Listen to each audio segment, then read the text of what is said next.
You have a couple minutes, like talking? A couple. Your name is Beckwith. Beckwith? Right. And yours is Fulton. Fulton. Right. From which, New York. New York. There's There's only one here. Is probably what you assumed we came for, to obtain any information you want to give us about the Muslims. I didn't assume anything. No. That's a very general statement on my part, but as you know, we follow the activities of the Muslims as best we can. But we're always looking for new avenues of information, and who better than the head of the Muslims? At least up to a month ago or something like that. We're wondering, how's your suspension status? No one knows but Mr. Muhammad. You have to ask him. You're still in the status as of now. I mean, You're not you're not working now, or teaching now at all. Well, I'm still under the suspension. That's what I meant. That's a temporary thing, as far as we know.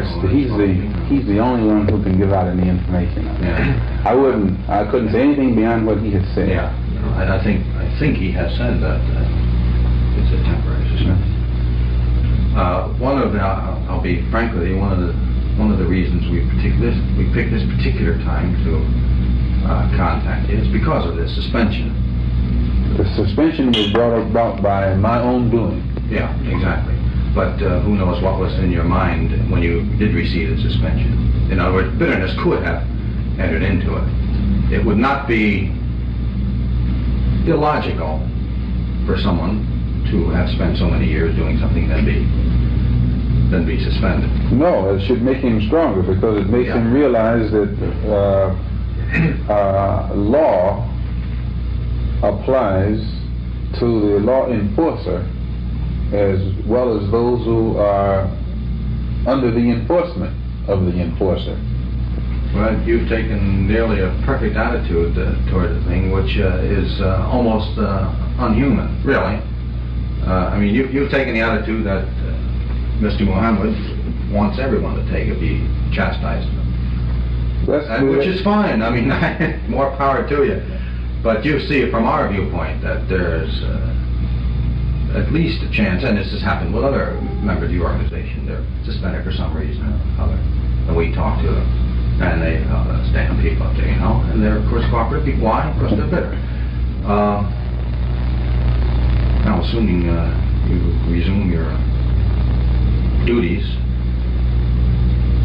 we would be, as you I'm sure know, interested in having you help us out. Help you out to do what? We're always helping out the government. We're cleaning up all of the crime that Fine. we help it out more than it helps itself. We're at least able to reform the people who have been made criminals by this society. That's right. By the corruption of this society. And any way to help it out other than that, I wouldn't even know how to begin.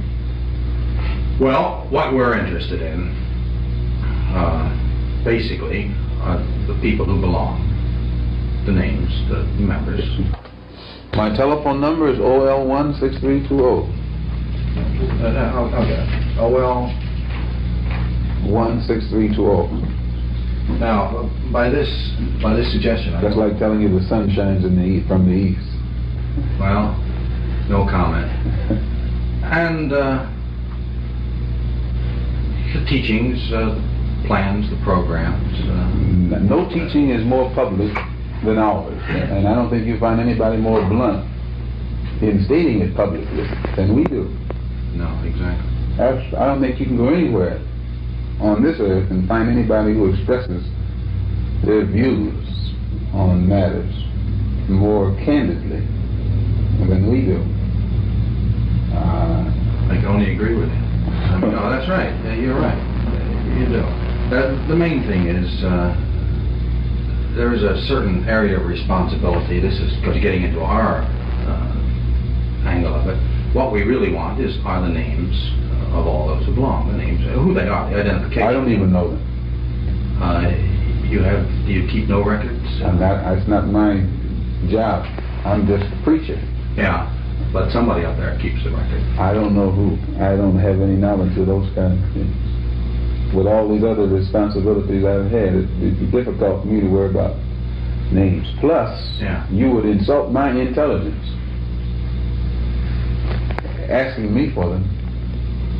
In fact, no, you would insult your own, because it would mean that your own intelligence isn't heavy enough to weigh me and know in advance what I'm going to say when you ask that question. Well, without getting into an argument on semantics there, you don't know until you ask. That's not semantics. That again goes into your psychology. We've had people not this group particular, other groups.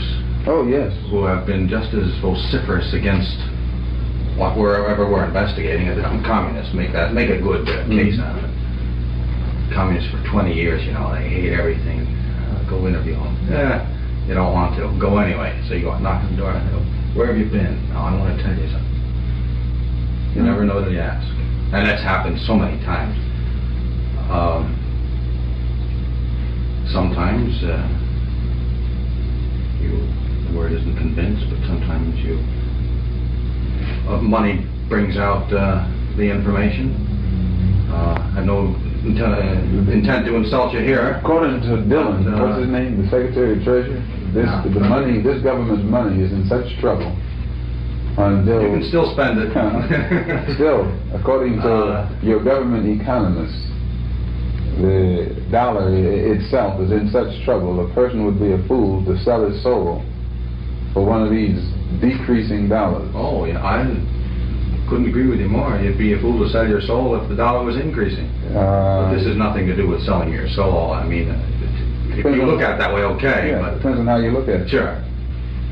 You insult my intelligence. When not only they insult me, period, if they think I would tell them anything.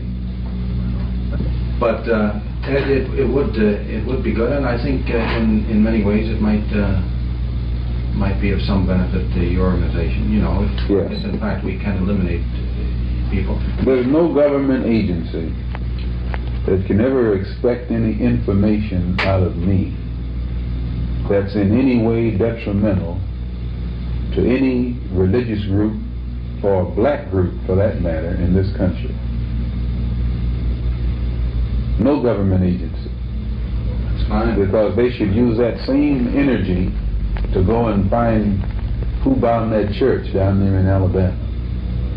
Well, and if these government agencies spend as much money and time and energy. You know what somebody in the South is saying today?